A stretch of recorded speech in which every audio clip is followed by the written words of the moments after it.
SC/ST कोटे पर मिली नौकरी छोड़नी पड़ेगी। लाखों कर्मचारियों की इस परेशानी पर सुप्रीम कोर्ट ने जो कहा वो आपको जरूर जानना चाहिए।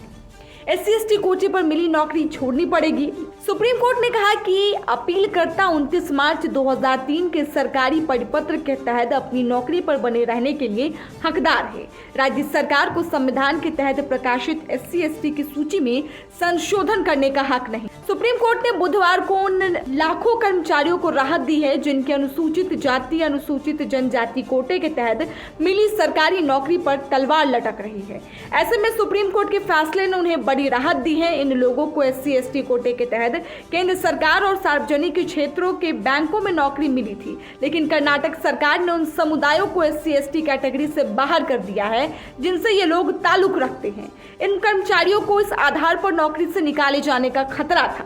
कर्नाटक हाईकोर्ट के आदेश पर इन लोगों के एम्प्लॉयज के कारण बताओ नोटिस जारी करके इनसे ये भी पूछा था कि उनकी सेवाएं क्यों बंद की जा रही। जस्टिस हिमा कोहाली और जस्टिस संदीप मेहता की पीठ ने कर्नाटक हाईकोर्ट के इस फैसले को खारिज कर दिया है। कोर्ट ने कहा कि हम मानते हैं कि प्रतिवादी बैंकों उपक्रमों द्वारा अपीलकर्ताओं को कारण बताओ नोटिस जारी करने की प्रस्तावित कार्रवाई कायम नहीं रखी जा सकती और इसे रद्द किया जाता है।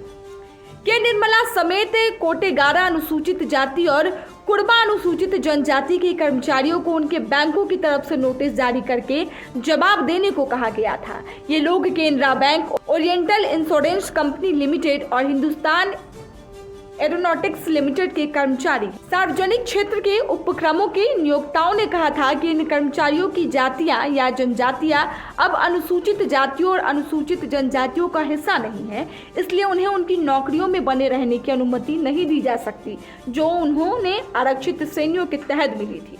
कई कर्मचारियों पर निर्णय करते हुए सुप्रीम कोर्ट ने कहा कि इसमें आम बात यह है कि क्या कोई व्यक्ति जो कर्नाटक में अनुसूचित जाति या अनुसूचित जनजाति प्रमाण पत्र के आधार पर किसी राष्ट्रीयकृत बैंक या भारत सरकार के उपक्रम में सेवा में शामिल हुआ हो, राज्य की ओर से उस जाति या जनजाति को सूची से हटा दिए जाने के बाद भी अपने पद पर बने रहने का हकदार होगा।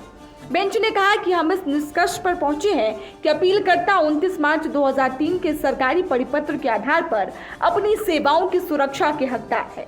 कर्नाटक सरकार द्वारा 29 मार्च 2003 को जारी परिपत्र में विशेष रूप से विभिन्न जातियों को संरक्षण प्रदान किया गया, जिनमें वो जातियां भी शामिल थी जिन्हें 11 मार्च 2002 के पूर्व सरकारी परिपत्र में शामिल नहीं किया गया था। सुप्रीम कोर्ट ने कहा कि वित्त मंत्रालय ने अगस्त 2005 के एक पत्र में संबंधित बैंक कर्मचारियों को सुरक्षा कवच प्रदान किया था, उन्हें विभागीय और आपराधिक कार्रवाई से बचाया था।